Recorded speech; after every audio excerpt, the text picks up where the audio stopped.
Okay, here it is. So there's a couple different settings that you can change right off the bat.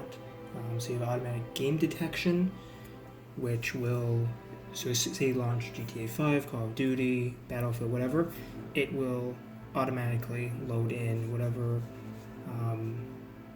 settings you have for each of these buttons. So you can have it so this button will throw a grenade or whatever the case may be, or this one will cause you to run, like however you want it, you can configure it.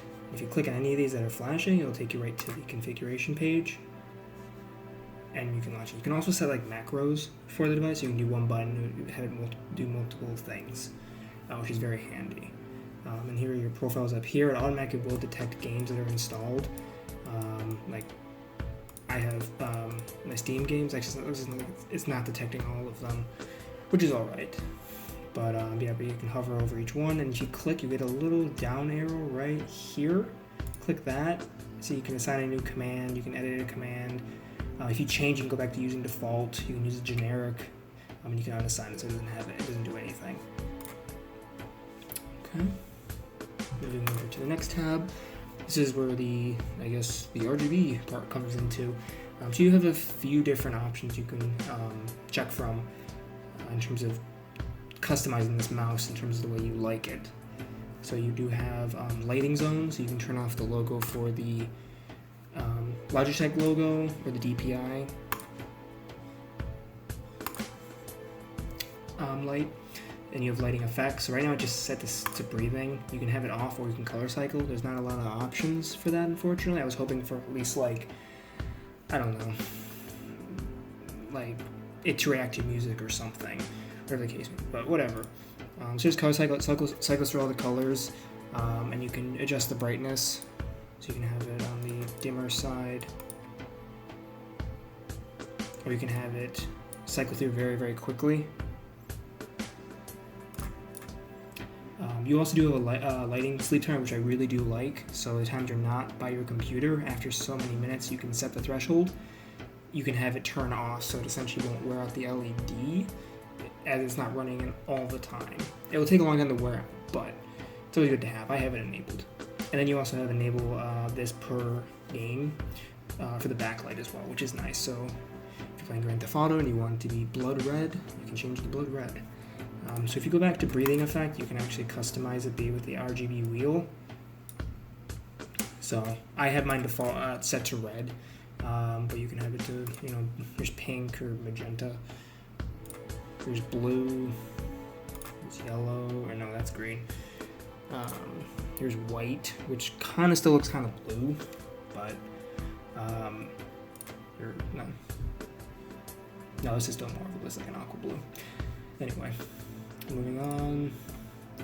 So you have your DPI settings as well. So it will change the intensity, basically how fast it will track. So right now I have mine set on the lower end. I like my tracking a bit slower for just general use, but there is buttons on the device that you can use to toggle the DPI scaling, and as I toggle them, you can see they're changing in the software. And you can see, too fast for me.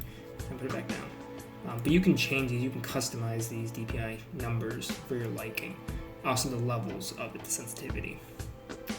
You have your polling rate as well, and you can also change your DPI setting per game, which is nice. And then you have acceleration for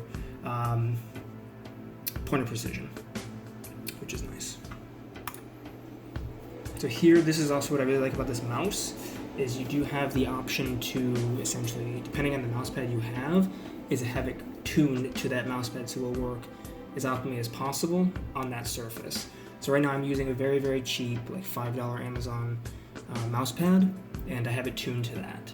Tuning only takes a couple of minutes to do, if that, but it definitely helps. So say you have like a glass desk, it will help if it's having trouble tracking. It will help it track a bit better on that. It may not be perfect, but it will still help. And there's some presets in here. You go back to factory defaults. And then here, and this is good for like, say if you use, you play a lot of games and you want to know what you use the most in terms of the buttons, besides, you know, like the right and left click, you can have a heat map. So essentially for your gaming sessions, you can go through and you can see like what's the most pressed button. So you can go back later and see, you know, during that session what you use the most. Just a little handy thing, nothing like super, you know, important, but you know, for people that want it, it's there. There's just some general settings here, startup, some quick macros, game integration, graphics. You can turn those on if you have a slower computer, and you can have it scan for games online. And then there's some for the G502. You can have DPI lighting just always on or just turn it off altogether if you don't like it. You can have angle snapping. You can have device startup effect, and you can update the firmware, which there is no new firmware on this device. And then you can set the default profiles, you know, by default. And also, if you do disconnect this mouse, it does have onboard storage. So in the case, I think I forgot to cover that initially, but if you uncheck this, it will do onboard memory. So as you configure it, you can take it to another computer, and it will essentially carry over your settings when it comes to this mouse, which is nice.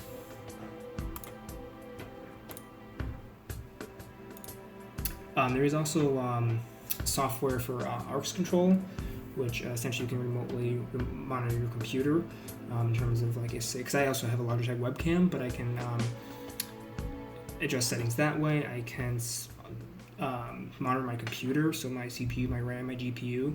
I can also mess around some of the mouse settings as well. So you don't necessarily have to launch the program every single time. You can just do it from your phone.